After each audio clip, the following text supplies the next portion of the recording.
Scotty Bowman, the coach of the Canadians, always had a reputation of not really enjoying his interactions with sports writers. He had a conversation with Ted Blackman of the Montreal Gazette, and this started out as a conversation about sports writers, and it was maybe a rationalization that Scotty gives us about why he kind of feels this way, but it turned into a discussion about something else, and we'll just give you what Scotty told Ted Blackman. Scotty starts by saying, look, I got no beef with the press. Scotty, by the way, talking very quietly in this interview, had a really bad cold. Probably sounded worse than I do right now. Scotty says, it's just that 3 papers carried a note saying friends of mine gave me a $600 watch in St. Louis. You should have seen the trouble I had explaining that to the customs people coming back from St. Louis. Now, Scotty says that they were coming back from a game in his former city, St. Louis, and he wasn't too happy about it right there because the Canadians had been trounced by the Blues by a score of 7-3. So Scotty says, I come on a plane 3 hours after the team with my wife and the baby in her arms. It's 20 below or something outside, and we have to wait 45 minutes for baggage. Then we go into a room where they search the luggage. A quick side note here.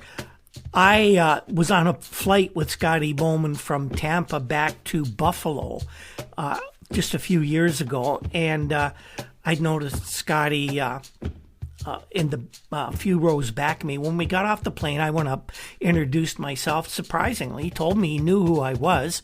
And as we went both to get our luggage, we sat down and we talked for about 35 minutes. And we were talking about the expansion draft in 1967.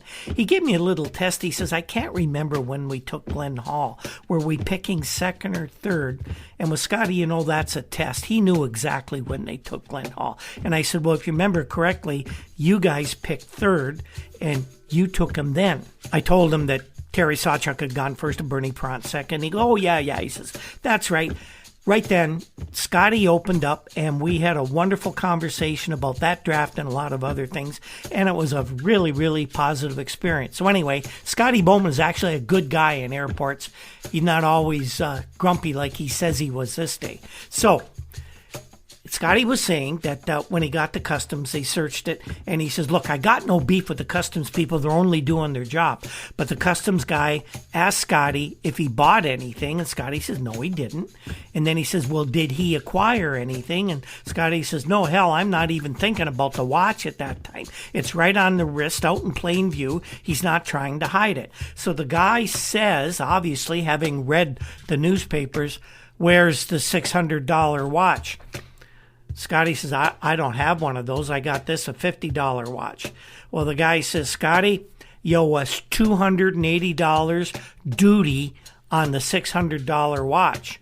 So Scotty says, oh boy, I tell my wife to get in a cab and I'll be home later. She gets in one cab. They won't take her to Dorval. So she calls another cab. Same story. They won't go to Dorval. There's no Dorval cabs. So she's back in the airport. Now she's getting hysterical with the baby and all that. Scotty says, I'm trying to explain that 50 guys in St. Louis threw a dinner at $5 a head. What kind of a watch can you buy with that anyway? The guy gives me a receipt, and later I prove the watch costs $45, all cleared up. Scotty gets his money back, so really, it was just a $600 thing that got me ticked off. The press isn't responsible for the team. We're playing bad on the road because we're not getting much of an effort. But the press almost cost Scotty $600. And another story about customs at Buffalo. I took a Pee-wee traveling team to Buffalo for a hockey tournament one weekend.